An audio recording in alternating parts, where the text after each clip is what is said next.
He's been a certified Scrum coach based in Toronto, Canada. He goes for deep collaboration through play and strategic play with the Legos, right? The certified Lego thing. And he's a founder and organizer of the Toronto Agile community. And he's got an ebook coming out on the topic for tonight, right?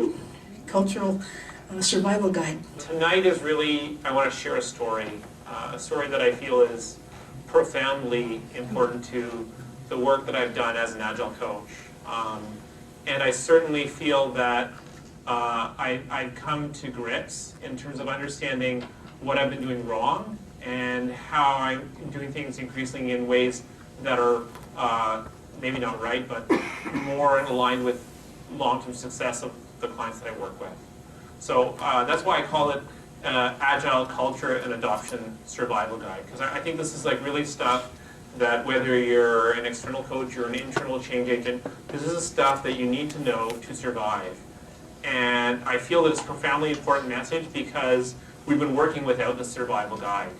And there's been a lot of casualties, a lot of damage that's been caused, a lot of, I guess, just damage to the Agile brand as such because of the failure. So I'm very excited to share this message with you today.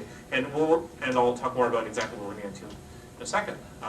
So here we go, session outline. So we're going to talk about Agile failure. Actually, could someone dim the lights at the very front so people can see this better? Oh, is that why it needs to be brighter? Okay. Start with Agile failure. So what's going on? Because there's not a lot of discussion about Agile failure. Most people just talk about successes and this is great and rah, rah, rah. So I want to talk about that. I want to talk about company culture. We'll talk a model called the Schneider model, about how we can understand culture. I want to talk about picking the right tool. So we may not always want to start at the same place, and that depends on what kind of culture we're dealing with. I'll talk about the Agile mindset and what that means and the impact and how that ties in with culture of companies. Finally, we'll talk about Agile adoption and Agile transformation and how those are different things. That we need to know which one we're doing and why we're doing it if we want to be successful. And finally, talk about Agile and how I see it fitting in the big picture of things going on in the world outside of the Agile community. So, on to Agile failure. Quick survey. So, not yet, but in a moment I'm going to ask you to raise your hand. And what I want to see is how much Agile success you've seen. So this is like out of 5. So when I ask for 5s, if you've had 100%, 5 out of 5 Agile success, everything's been roses, then you raise your hand. If everything you've done with Agile has just been a colossal, terrible failure, I'd like you to put your hand up for when I ask for 0. And if you're somewhere in the middle, pick a number that's in the middle. So how many people had like 5 out of 5? Just put up your hand if everything's been successful. Okay. How about 4 out of 5? 1, 2, 3, 4, 5, 6, 7, 8, 9, 10. Okay, 10. Okay, how many had for 3s? I'll say that's 30. 2s.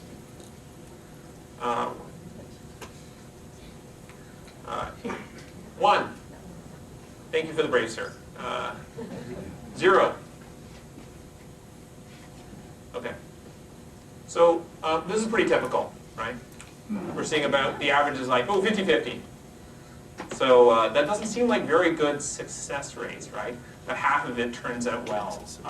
So like these are the kind of numbers I've seen elsewhere. This is when I first did this, I guess almost a year ago, when I was kind of on to something about, maybe not quite a year ago. And it's kind of like, 2s and 3s. This is that play for Agile in Germany. And then I asked at the XP Toronto meeting when I was had the very early version of this talk early last year. And again, we had lots of, the peaks around 3, bunch of 2s. And then I did this again at Agile Tour just recently, a month ago. So there's pretty consistent results. Doesn't matter where I am in the world, doesn't matter what group of people I'm with, the results are kind of about the same. There's a lot of failure there. So we can ask ourselves, well, why is this happening to us? Is it because we don't care? Is it because we're not competent? Like what's going on? So We can look at version 1. Sorry, Sean. So they found a leading cause of failed Agile projects. And there's a really important number on this page. It's this: 22% of respondents reported they had not experienced a failed Agile project. So it means like the other 78% said, yes, we've experienced failure. We're down here, right? So this is like another like sort of external verification of the same result. Failure's out there. So what's going on with it? Well, you know, version 1 survey said, well, what's the biggest barriers? And further barriers. So ability to change organizational culture. Sure. I actually saw your laser pointer and I was really jealous because this like seriously kicks ass. All right. So I have to get one of these. Whoa. Maybe not. So culture, right? Generalization of change, which is like, okay, we don't know what's going on. So the biggest problem is culture. So it's like, well, what do we know about culture? Well, it's really this confusing topic, right? You know, different people think it's different things, and so wouldn't it be great if we had a model to understand it? And I'd say we do have a model, and I'm going to walk through a model now that you can go and take and use and understand what's going on at the company that you're working at or working with. Right? So why is culture important? Well, this professor says the only thing of real importance that leaders do is create and manage culture. They do lots of other stuff, but that's the most important thing they do. Right? I love this one. If you do not manage culture, it manages you. And you may not even be aware of the extent at which this is happening. Right? So I believe that the reason Agile is getting its ass kicked and we're seeing this failure is because of culture. That's the overall like, hypothesis of this presentation. And it kind of self-validated with, I played this message before, I've gotten, you know, people are saying, yes, this resonates. Right? So here is a model for culture. This is from a book, The Re-Engineering Alternative by William Schneider. This is like an old book, it's like written in '93, and people are just discovering it. I was talking to someone at Deloitte, and they're rolling that out as their way of understanding how companies behave. It's like a golden nugget that was there, but no one realized it. So how does this model work? Well, it says culture is defined operationally. How do we do things around here to succeed? Right? So you think about your own company. How do you do things at your company to succeed? What are the behaviors that people have? What are the values that are in place? So this is great. I'm not going to talk about the grid right now. But it breaks it in these quadrants. And we're going to talk about 4 different cultures. So this is a model of culture. 2 things. I'm going to give you a handout of this in a moment when we break into small groups. And the second thing is all these slides are up on SlideShare.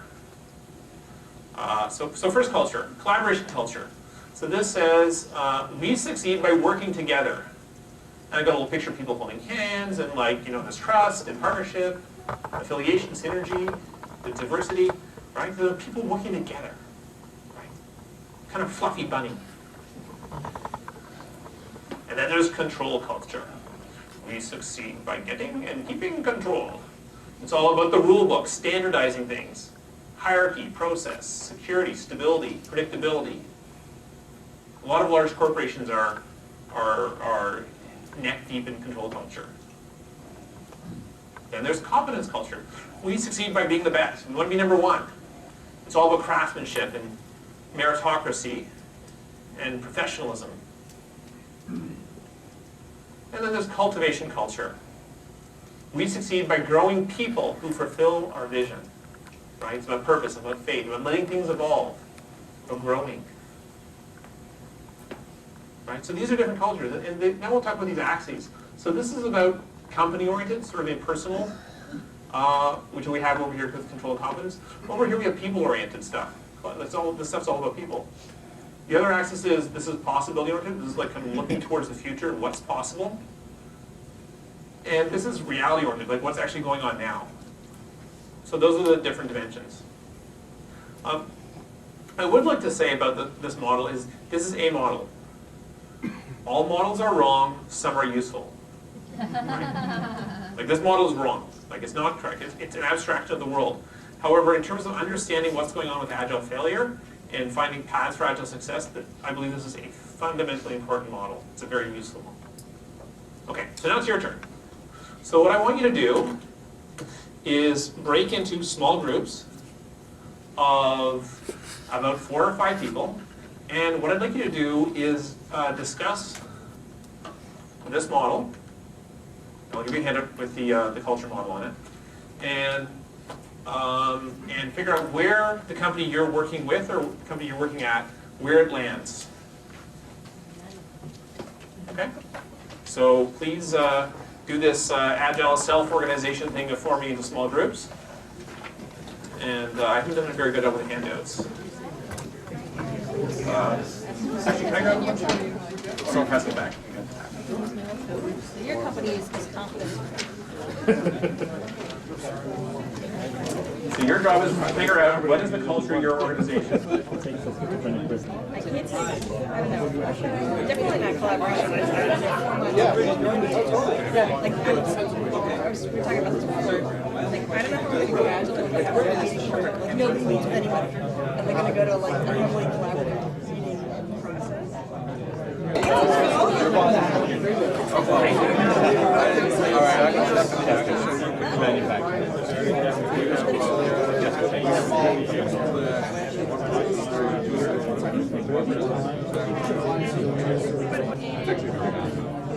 Right, so what you're talking about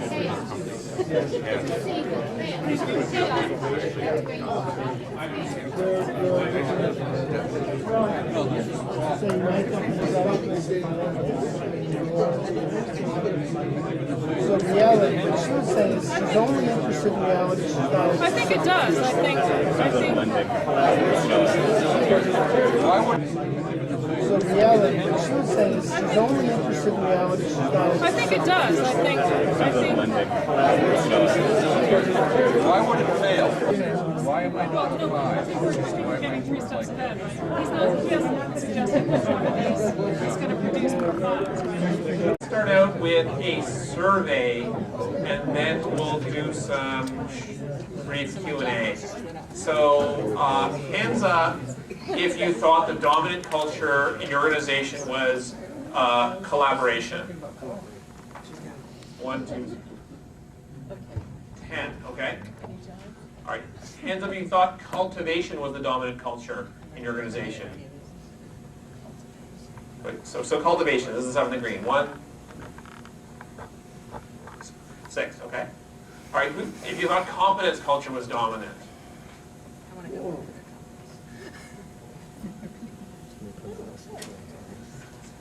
Okay, and if you thought control culture was dominant. Okay, all right. Can someone count this side? Keep your hands in the air. Can someone count this side? I'll count this side. 16, what do you got up there? 14, so about 30. Okay, so that's the Informer survey. So this is like kind of, I've seen this before. This is like, maybe there's a lot of like heavy engineering here. So there's competence culture. That's my guess. We have a chaos culture too. Chaos culture, yes. So sometimes companies don't have a dominant culture, right? They're just like a mishmash of stuff, right? The other thing is that culture is not always uniform in the company, right? You may have the developers being much more collaboration growth-based, but you have the operations guys being very control-based, right? And those cultural differences within the company can cause problems. But often, overall, companies have a flavor, right? Or your division has a flavor and so on. Okay, what question came up for people as they were doing this exercise? Well, at what time are you talking about? Because the company changed from one to another. I'm just talking about what's going on for your company right now. Yeah, but that was the question that came up. Okay. Oh, I see. Okay. Yeah. So culture can change over time. The established wisdom, though, is for large organizations, culture doesn't really change. Like it can take 10 years to get a small shift in culture. So once it gets set, that's, it's set. What size company are you talking about? Like larger companies, like 1,000 people or something. 1,000. Yeah. The question on us was, the collaboration culture promotes agility as opposed to, the other. Yeah, that's actually great. We're going to go there. We're going to say, what is agile culture about? That's actually a great segue. Let's go. So this is a result actually I got at Agile Tour Toronto. So I guess there's a lot less engineers there.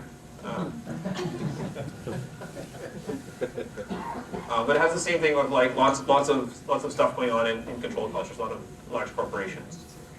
So this is something you can figure out with a survey.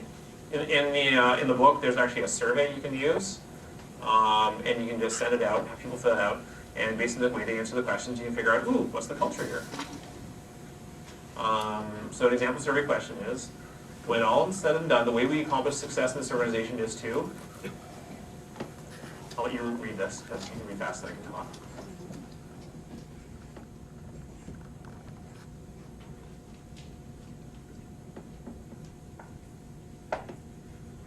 Right? So if you think about the culture model, each one of these points to a different cultural system.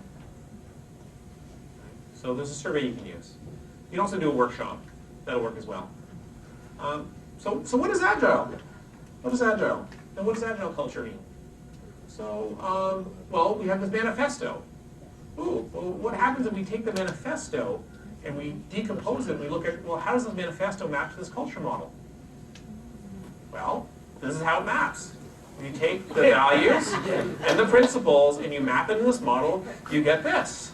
So you see, well, oh, lots of stuff in collaboration, some stuff in cultivation, and not a lot in competence and nothing in control. So, like, Agile is all about knowledge workers, right? Getting out of control, getting out of telling people to do, having power teams, right? So that's why there's nothing over here. This is kind of interesting, right? It's like, this is why we had to admit software craftsmanship, because there's nothing in this box in Agile, right? And I'm, you know, that's kind of why Scrum's very popular. It's missing this box, right? Certified Scrum, so I'm not saying this is a pejorative. I'm just saying that part of the box Scrum, you know, isn't about competition. It's about collaboration and cultivation. And this is missed in the original manifesto. Now, what happens if we look at software craftsmanship, right? Where does that sit as a cultural mean, right? We said Agile's got a very significant cultural footprint. So, what is this? It's kind of over here. It's about competence, right? Craftsmanship over craft. That's the 5th Agile manifesto that Bob Martin added. Well-crafted software, community of professionals, raising the bar in professional software development. Some people might put community over here, right? But really, it's really about professionalism. You might even make an argument that it's about cultivation because it's about constant learning and growing as a software professional. But the most important part of that is as a software professional. It's all about being competent. Right? So software craftsmanship, which is part of, it's certainly related to Agile, is in a different cultural place. And then there's Kanban. Kanban's getting very popular. I do a lot of Kanban. You know, especially with large companies, it's a great way to help them because Agile's kind of too fluffy bunny. So what happens if we map this to this graph? Well, we go, ooh, control, limit width, visualize the workflows, respect the current process, roles, and responsibilities, and titles. Right? Like Kanban out of the box is all about control. So if you're in a company with control culture, Kanban is a great play. Really good, right? There's some, like a little bit of other stuff, like agree to pursue incremental evolutionary change and improve collaboratively, so there's like a little bit of stuff, right? This is in terms of mapping the values and the principles. I mean, I think the nice thing about Kanban is that it induces collaboration, right? It helps induce learning and growth and cultivation by people wanting to get better, right? By seeing how bad the system is once they visualize it. So it can, even though it starts in control, it can help go somewhere else. Yeah. The problem that I've seen in trying to use Kanban in a control organization is that it leads to people misusing it. I did a Kanban presentation this week, and one of the managers said, "That's great. So when I want people to work harder, I just raise the whip limits."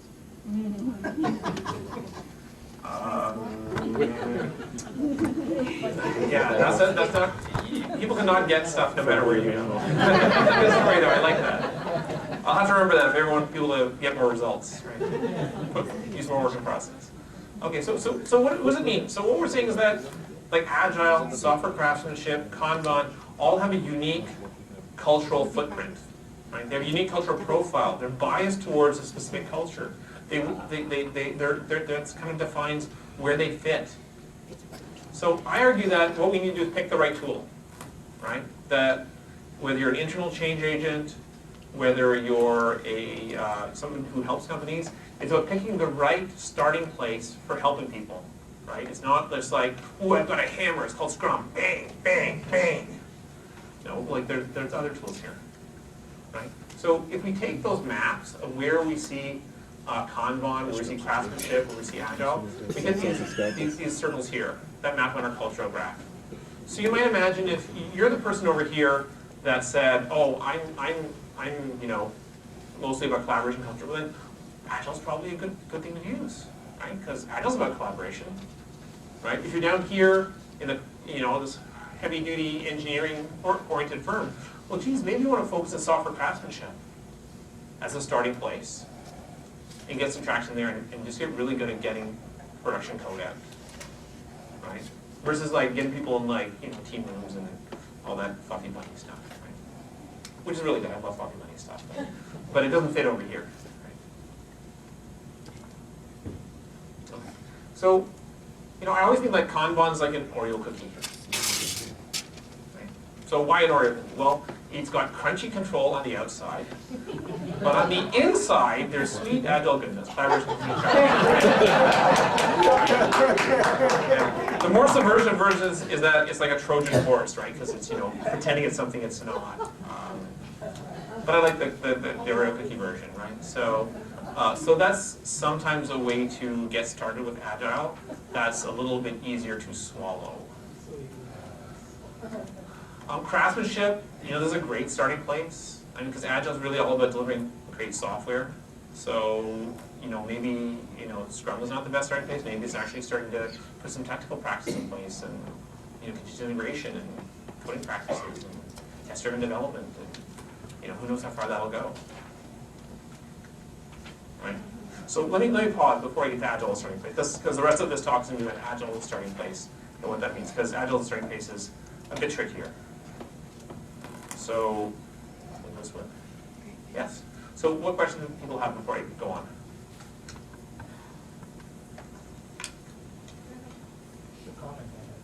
Comment? I'll take a comment, a challenge, whatever works for you guys. It's the control culture. I was thinking that these guys are not ready to Scrum. Kanban's the way they kind of control. Okay, so did everyone hear that? So he said, ooh, I'm in a control culture, and I thought the Kanban's a better way to go than Scrum. And you just confirmed that. So that's what I've seen. That's been my experience. And I played this message quite a bit, and that's resonated well. Brian? Yeah, and I'm curious because in your message about approaches, which I find really interesting, it sounds like there's an implicit message that you want to approach from where the culture is comfortable. But I guess I'm wondering, is that is your experience that that's a universal truth, or do you think there might be situations where, you know, if you approach from where the culture is comfortable, you're not actually going to get the change or the reaction that organization really needs? Yeah. That you might only be reinforcing the status quo, which presumably is what we're there to help improve. Well, so William Schneider's book called The Re-Engineering Alternative, you plan for making your current culture work. So it's kind of going like, culture change is really hard. Like, you know, you need to be a hero, like heroic proportion, right, if you want to undertake culture change. Because that is really, I'm going to talk a little more about culture change a little bit. That's really, really hard. So, like, to say, oh, I'm going to use Agile, I'm going to use Scrum, and that'll induce culture change. No. It's like kind of the other way around, right? It's all about the leadership. It's all about what's going on in the company. I think one of the things you have to consider is where are you on the matrix here?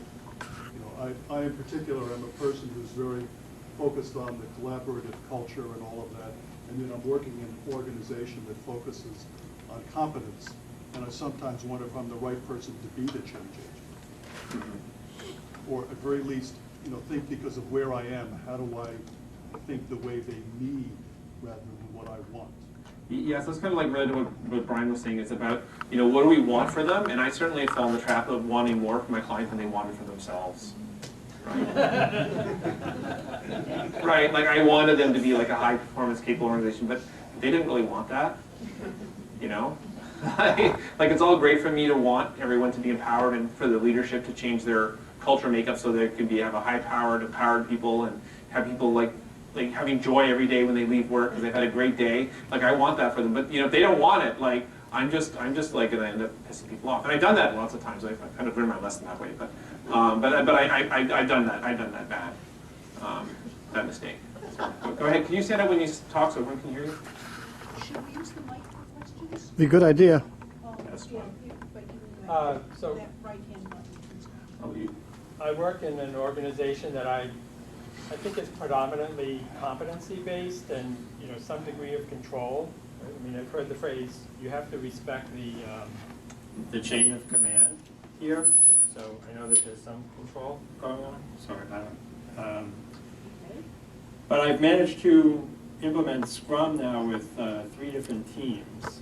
And I think one of the things that management likes about it, and I think the people like about it, is that there's a product backlog. And it brings a sense of control, and it gets the team focused on what needs to be done.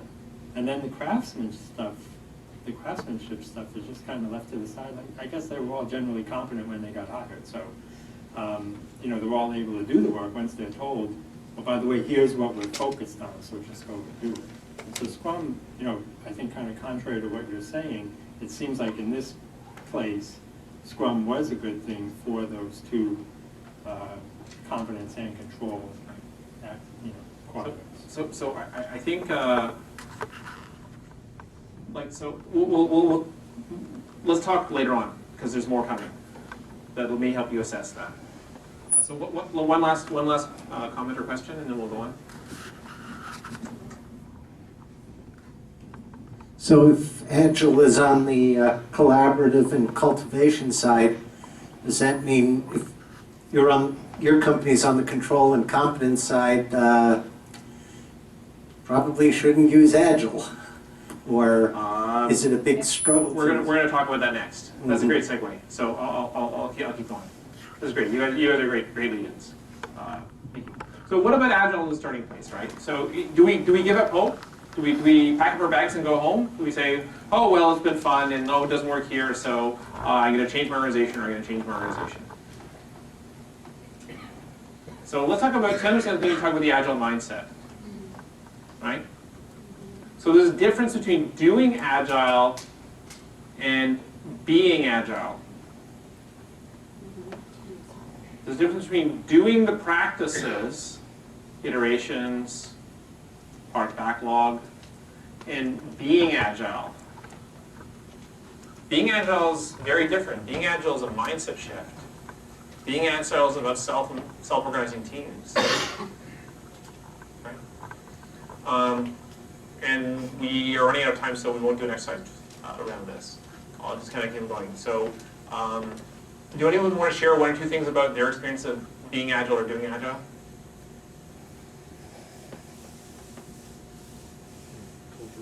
This is something that came up in Agile 101 for this, which I went to the one that, can everybody hear me? Or? Yeah, I can hear you. We can hear you. I went to the one that was about the Agile principles, and I realized as I went through that I've never told any of the teams I've worked with about the Agile principles. And so, okay, sorry, shoot me, And what happens is, during our practice of going through a sprint or doing a sprint planning session or something, a team member will say, let's do this, or I think that, and I'll have to suddenly say, well, I'd like to remind you that, we're trying to do Agile here. Of course, remind is a nice way of putting it, but of course I never told them in the first place. So yeah, that definite difference there. That's like very solidly overdoing Agile, right? You can be doing all the pieces, but if it's, it can be done in a command and control way. Okay, anyone want to share a story about being Agile?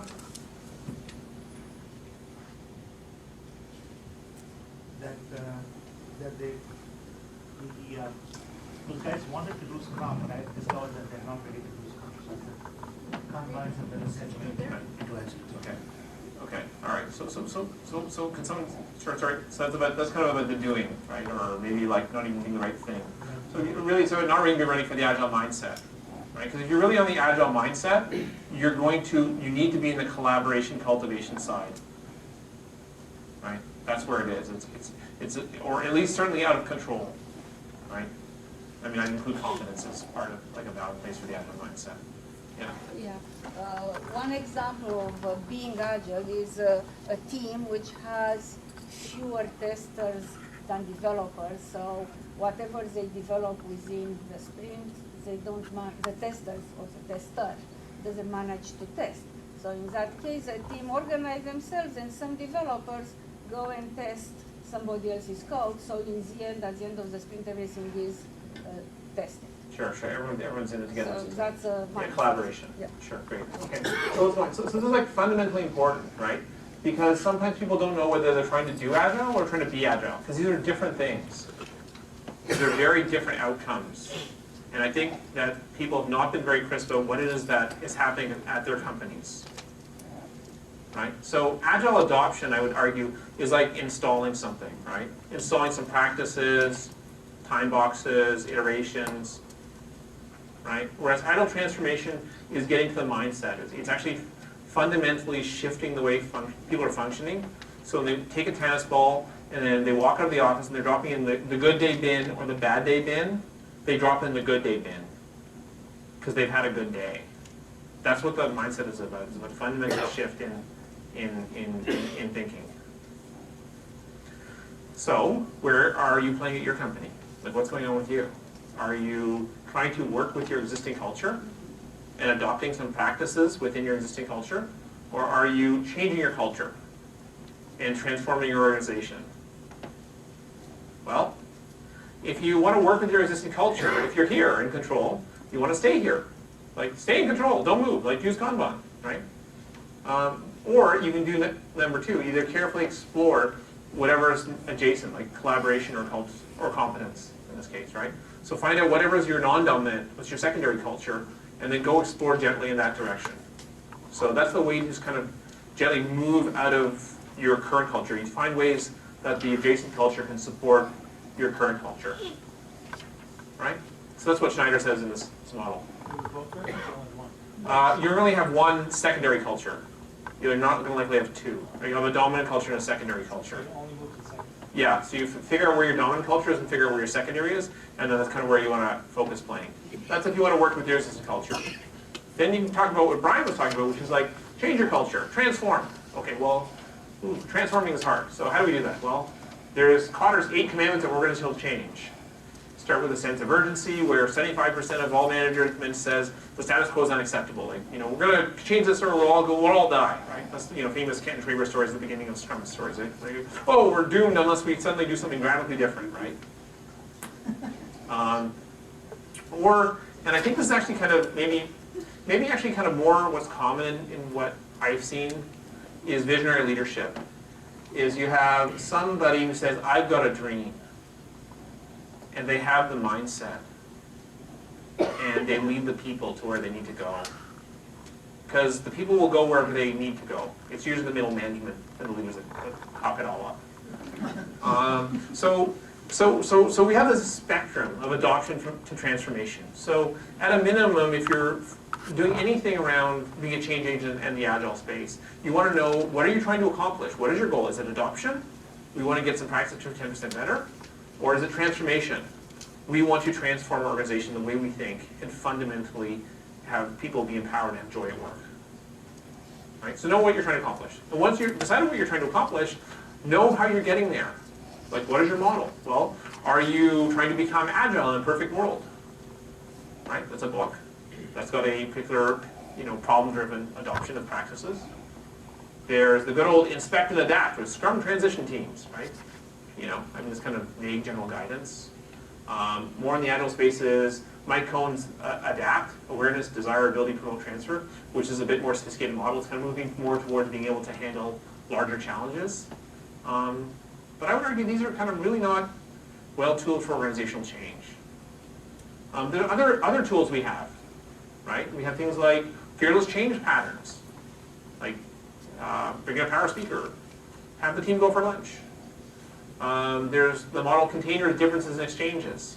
I'm going to mention these just so they kind of stretch your awareness of things, and you can go look up things that you're curious about. And I'm not going to go through these all in detail. Right? Teams are very powerful containers. Right? They have exchanges with other teams and with the organization when they connect with them. The Heineken model is quite powerful, right? It says, well, what kind of environment are you? Simple, complicated, complex, or chaotic? And if you're complex, that kind of leads to social complexity today. Right? So that's the model. So these are all models you could be using for your adoption or transformation. Right? So if you're changing, you want to know which one you're using. And then we talked about Potter, ready, as being on the transformation side. So any questions about this before I go on? I have a vision of doing Agile and being Agile. Can you just clarify, is there a mapping? Yeah, so the doing is over here. So that's kind of like, sorry, I didn't get that. This is the doing side. Adoption is the doing side. It's not clearly tied in. That's good. So doing is over here, like adopting some practices. And this is the transforming. This is we want to shift our, well, it could be. It's not quite that clear, because if your culture is already there, then you don't need to transform. You can just adopt. And actually, I'm going to explain that. So Agile adoption. What is Agile adoption? Well, Pascal Van Bloomberg says, it depends on what your goals are. I want to keep on going because in the interest of time. Says, well, my main focus is to stop him from doing Agile. Right? Doing Agile, not being Agile. He's thrilled if he can help a company be Agile and have the Agile mindset, but he wants to stop him from doing Agile because it's not really helping them. It's often doing a lot of damage. Right? So I kind of think of, if you do want to do it, you do want to do Agile, when your culture is not compatible with Agile, you can do incremental adoption. You can look at the context, take pain and find a practice that matches it. You just avoid things like Scrum and the Agile Manifesto. Right? And the books like Becoming Agile in the Perfect World are good. But when I say avoid Scrum, Scrum is intended to be a transformational technology. It says throw out everything that you had before and change all the titles in your organization, start doing this. Right? It's transformational. Right? It's a very deliberately a radical approach, which is great if you want to do transformation.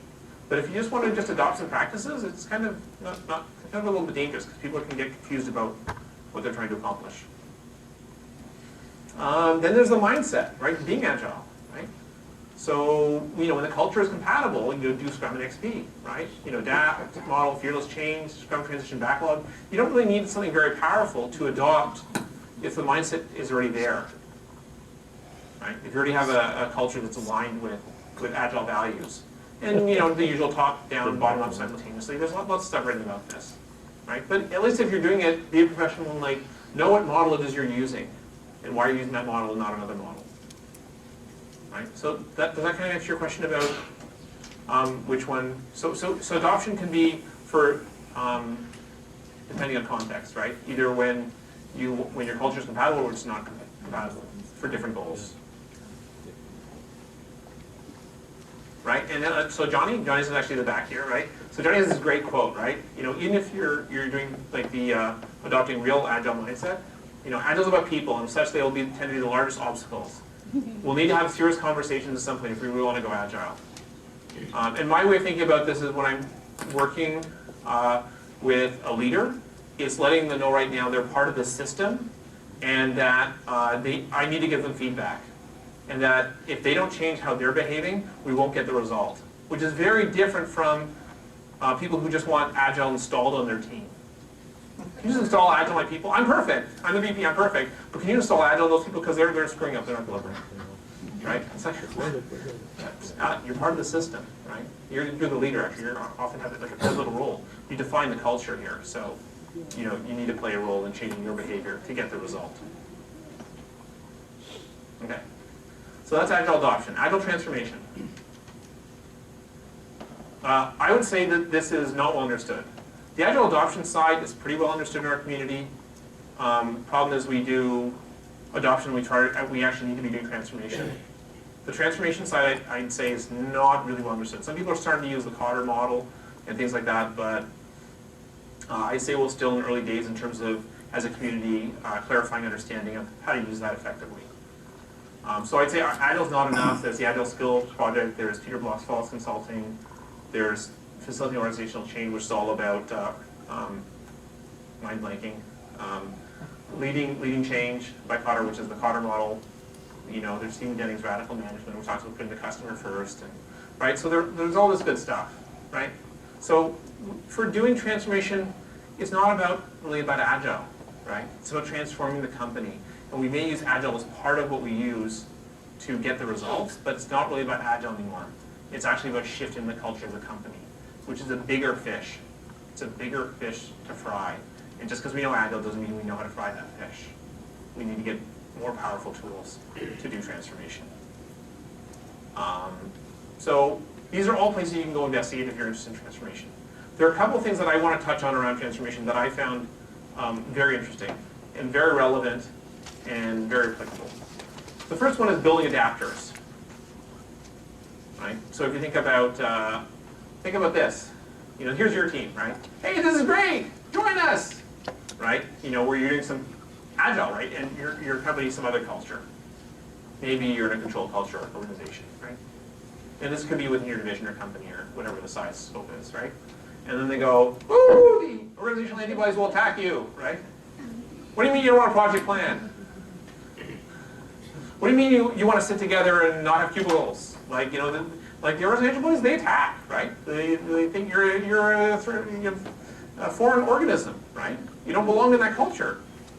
So the pattern that I've used and seem to be successful with this is you're building and maintaining protective barriers, or adapters, or facades, or whatever you want to call them, interfaces, where you keep the organizational antibodies at bay by looking like the culture.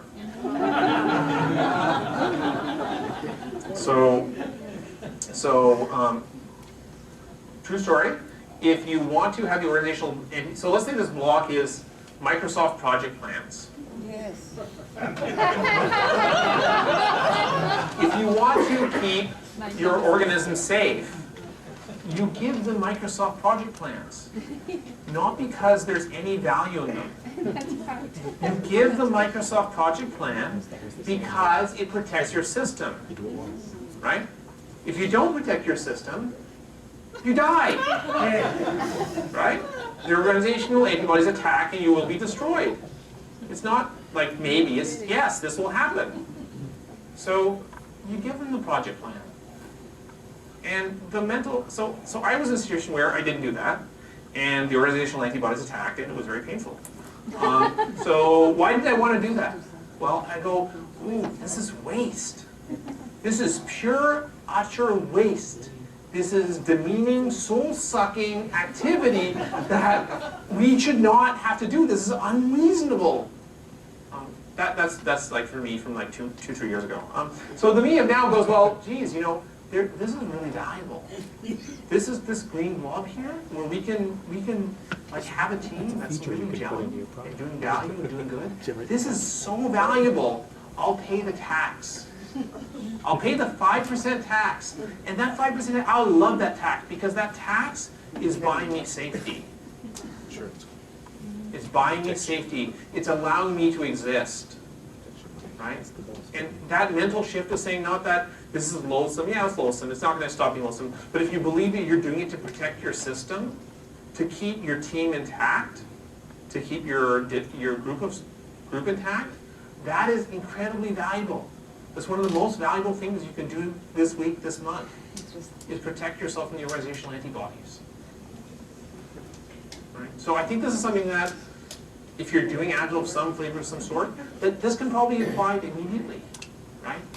Don't go have that fight with the furniture police, So you must have to lie or make up something, because... But that's what we do with standard, like, waterfall projects. Like, so what? That's what they expect.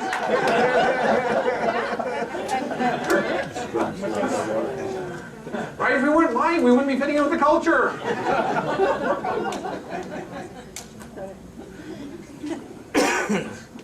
Okay, so that I think is like a really important concept, right? Something you can do like now that you don't need to understand organizational transformation. So this is how to kind of buy yourself a space in an alien system, right? The next thing I want to talk about is John Stahl has this amazing concept of incubating transformational leadership. And he goes, leaders go first. Right? So we talked about that. How do if you have a vision leader, you can win, right? You can get to the mindset. So how do you do that? Well, you ask them to live the values. Lead by example. Seek to truly understand their culture. be transparent as the teams they lead. You know, and there's a presentation, great presentation, Agile from the top down, where he talks about all this visual management, where the management team goes first, and they do all their stuff that they're managing, and they make it visible. All the project portfolios. Sean was talking about that, you know, the project portfolio management, like making all that stuff visible. That if they go first, then they can create a space where the middle management will follow, and then, you know, the people will just go where they need to go. Because people like being empowered. It's changed that. So that's a really powerful one. So I encourage you to go look at that. The other approach I've seen with Growth Plus is that it's really about creating workshops to build the leadership team. So it's not just like the one leader you're working with, but get the whole leadership team of the group you're working with and take them through a workshop where they become more situation aware. They increase their relational interactions, right? So it's about getting them to fundamentally connect at a human level with the other people they're working with, right? So if you get the leaders, again, this is the same as essentially what John Stoll's doing, is like, if you get the leaders to go first, then the people can follow, right? And I think one of the tragedies that's happening is that we're skipping the leaders, and we're just working one level down, and we're flailing. And that's why I want to share these specific examples. Okay, so before I go to Agile, the big picture, I'd like to take a moment for questions. I know, sorry, you had a question, if you still have it.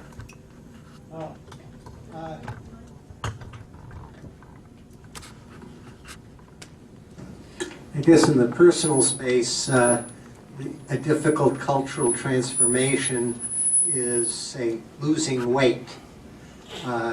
Because really you do need a cultural transformation to do it. And how would you compare putting Agile into a culturally different organization with personally losing weight? I'm not going to attempt that. Maybe we can talk about that afterwards. Although I'd love to talk about some of the stuff I'm reading on shame and how that shifts our personal behavior. There's amazing work by Brene Brown on the gift of vulnerability. Gift of vulnerability. Amazing TED Talk by the title. Yeah. So another question? So when you're talking leadership, you're talking the top leadership of the company. Let me pause you there. I'm talking whatever level of leadership you need, right? So this is the top. If you're working with a division leader or a VP or even a director or even a senior manager, if they have a big enough span that they can create a bubble, you don't need the whole rest of the organization. You can just create that little bubble and put the facades around it and do it within that. You don't need the whole enchilada. But it was like drawing people into that bubble, and because you want to expand the bubble, you're doing your transformational change.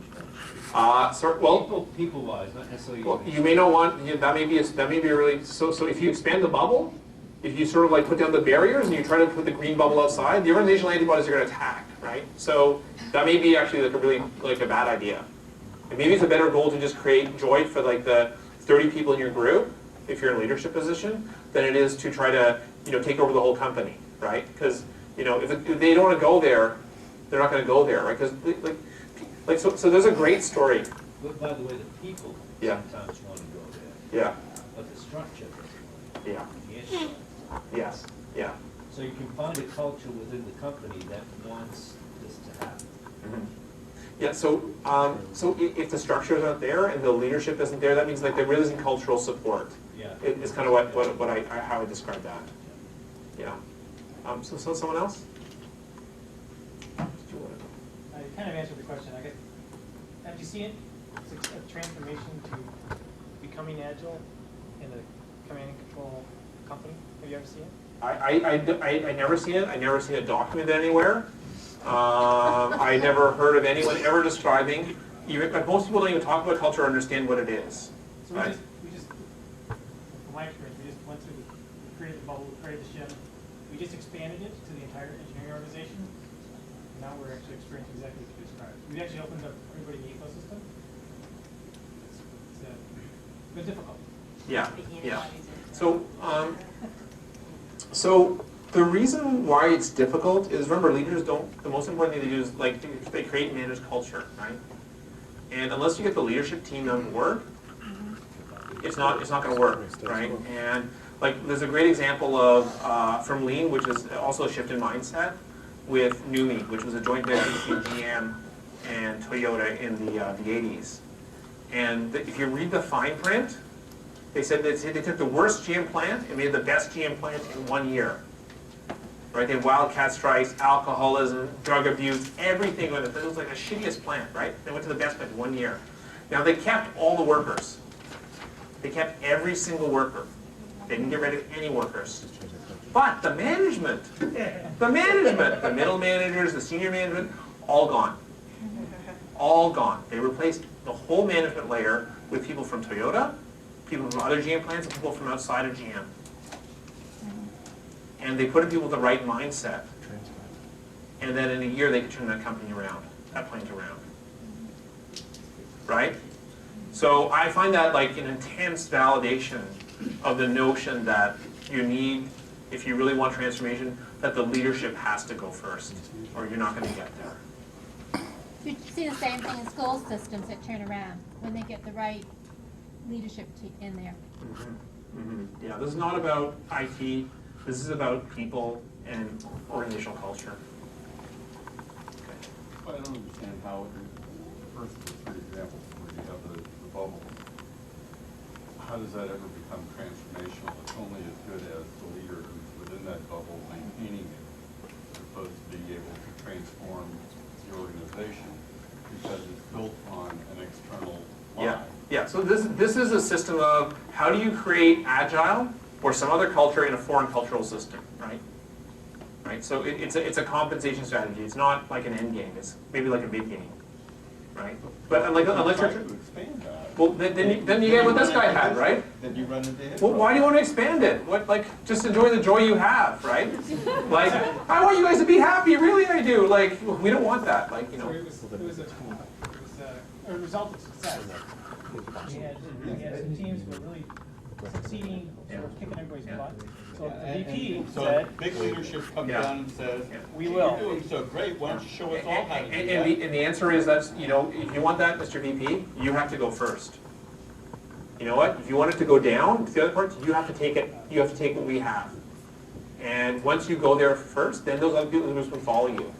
And you'll find out which of those middle managers underneath you are going to go there and which aren't. Johnny? So basically what you need to do to make it successful is inoculate the top layer and start to bring in the live virus there so that it permeates throughout the Sorry, I think that's infect, not inoculate. Right? Inoculate is protecting them. Sorry, I was trying to make it positive aspect. All right. Eradicating. Inception, we need to incept the idea, right? It's got to be their own. Give them the live virus. Yeah, the live virus. Okay, so what is this? So we're talking about Agile as like this mindset shift, right? It's not a product. It's not even a family of processes, really, right? Agile is a mindset. It's a cultural system, right? That's what we call the Agile Manifesto. Our values, right? Hey, this is a big sign. Our values. It's a cultural system. It's not a process. It's not a product you can just install. Right? We've got it wrong. I've gotten it wrong. I've said, ooh, Agile's a family of processes, blah, blah, blah, blah, blah. Agile 101. It's like, no, it's not. Yeah, well, it kind of is, but that's a misunderstanding.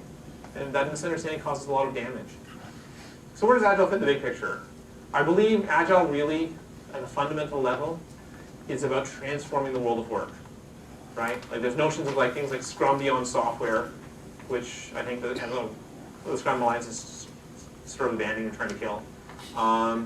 There's World Blue. I don't know if you ever heard of this. Yeah. There's a notion of we have democracy in our personal lives. Why can't we have theoretically? Why can't we have democracy in the workplace?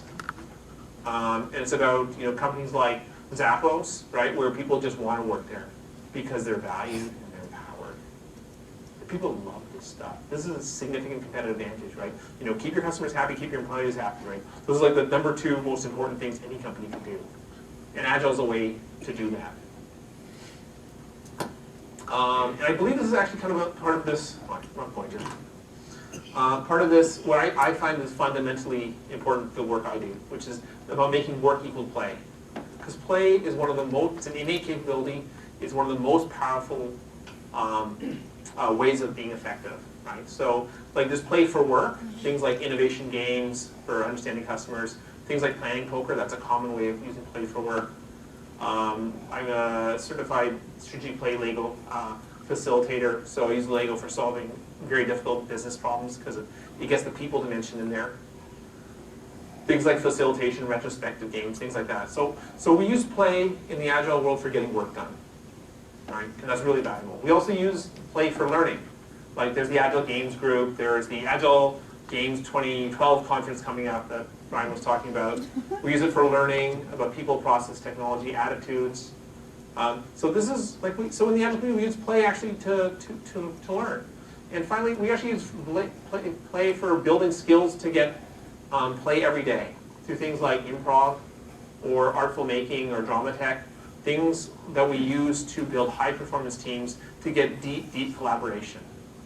So for those of you who are out there who actually have Scrum teams and they're going okay, but you want to up the notch in your collaboration, up the notch in your innovation, this is like how to do it.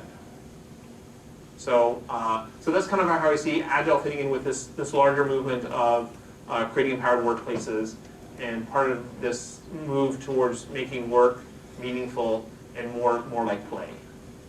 I guess gamification is missing here, but that's also very important. Things like badges and leveling up, and who's the best developer right here in our company, right? And, you imagine all sorts of valuable behaviors that can happen with it. Okay. So what I like to do is for you to write down what's your game plan. So if you can grab a piece of paper and write down your biggest aha moment. This is for you. This is for your own benefit, and what you're going to do in the next week as a result of this. Whether you're going to follow up on an article or investigate a book or have a conversation with someone about this. So please take 1 minute to write down your biggest aha moment and your action for next week. So what you're doing the next week that you're committing to yourself to do as a result of being here. Again, this is all, you can find this from my website. This whole presentation is there. I've got an info book, ebook coming. What else? And so what do we cover here? So what are we talking about? So we talked about Agile failure, right? So this is going on, it's real, it's happening. We confirmed it tonight. We talked about company culture and a model that you can use either through a survey or a workshop to understand what's the culture of your company. We talked about picking the right tool for the culture that you're in. We talked about the Agile mindset, what that's about and why that's critical to understand the difference between doing Agile and being Agile.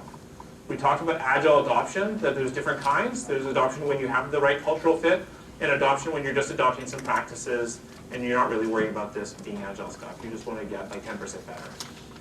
We talked about transformation and that this is a difficult topic and that we need to go outside of the bounds of our community. We talked about some very, very simple ideas that you can almost immediately apply for doing that by having particular barriers. And we talked about the big picture of how Agile fits in. So I'll take questions now. We've got a few minutes still. Communication. What's the sprinkle of that across this? Your microphone. So the question is communication. What's this? How does this relate to the cultural model? Or yes. Or just the grid. Okay. Yeah. So you're asking like how does communication fit in here? Yeah. What role can it play in transformation, or maybe it doesn't, or? So the role of communication transformation. That's a good question. I sort of see communication as kind of more, like if there's more of it, it's probably more on collaboration, right? Right? Like that if people are collaborating, they're going to be communicating more. In terms of transformation, transformation isn't really about communication. Transformation is about fundamentally believing that the status quo is unacceptable, that something different is needed, and having the belief to lead people somewhere better. Because you have to communicate where you think you should be going and the map of your vision. No. Well, yes and no. The no part is, that's not most important. It's not what leaders say, it's what they do. You can't dictate it, you gotta act. Yeah, I've been in one place where like there are these PowerPoints on monitors, and they have all these wonderful, great stuff that aligns with Agile mindset and transformative work that all these VPs and SVPs are saying. but like on the ground, no behaviors anywhere in sight. It's just like get the project done, right? Like so it's not. So I think communication, yeah, kind of, yeah, it's important. It's always important, right? But that's not it. It's the behaviors. It's what are people actually doing? What are they saying? What are they telling people? What are they not saying? Do what I do, not what I say. Yeah. So that's why I'd say I don't think communication is that important, because it's really not about that. It's about the being, right, and having that mission. Yep. And so you have that diagram with the protecting from the antibodies by putting the blue disguises around the green team. How long does that last? Eventually, I would think the other blue boxes realize that your cover is simply a cover and send the antibodies between the cracks. Yeah. How do you eventually stop that from happening? So that's a really good question. I don't think I have the answer. I could hypothesize that it's not going to the extent to which you can make the screen a good one, then the safer you'll be, right? Like that's kind of I know a place where I've seen like a leader in that role for 2 years, and he's managed to create that buffer around his team, personally. And you know what? After 2 years, he's really tired. He's really tired of being that barrier. So like, is it sustainable in the long term? I don't know. I also don't know. Maybe not. But if you're successful, isn't it easier? It is. That's what helps them, but like, you still have to do all the other crap, right? You know, and it's soul-sucking activities. Well, Right? it's like the secession model. Sorry, can you just go ahead? It's like the secession model, right? You just generate enough of it, and then people get on board, and then, well, I mean. Yeah. Okay. What happens It doesn't- the leader successfully gets promoted and then the whole Yeah, well, yeah, it does, right? I mean, you have these people who create these bubbles, and then when they go, then the bubbles like pop, and they're casualties. Sorry, can we just have one conversation here? If you guys want to ask questions, you can go next, but otherwise it's going to be hard for people to hear. I've seen an organization who went to scaled Scrum model then to Kanban. So I actually. Yeah, so I'll make some comments about that. So there's super high performing Scrum teams that go to things like Kanban, right? Like if you're deploying every day, you don't need iterations and you don't need Scrum, right? Right? You know, I think Quebec has this talk that goes to this, right? So I think that's one use case, right? But that's kind of people growing out of Scrum because they're moving on to a better place, right? I think we're talking about here Kanban for teams that can't use Scrum because the environments are so broken, right? Because culturally that doesn't really work. So they're trying Kanban not because they couldn't really do Scrum in that environment, not because they got Scrum working and they want to be super high performance or something. Does that help? Yeah, I just personal problem, right? I'm just prepared to implode, go to the next step. Well, yeah. We can chat after. Change is hard, right? Yeah, change is hard. Okay, anyway, I think we're out of time. It's 20 past. So thank you all very much. If there's still questions,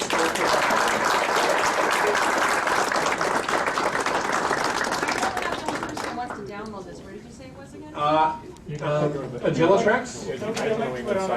You can Google my name, and there'll be a link on the website. All the above will work.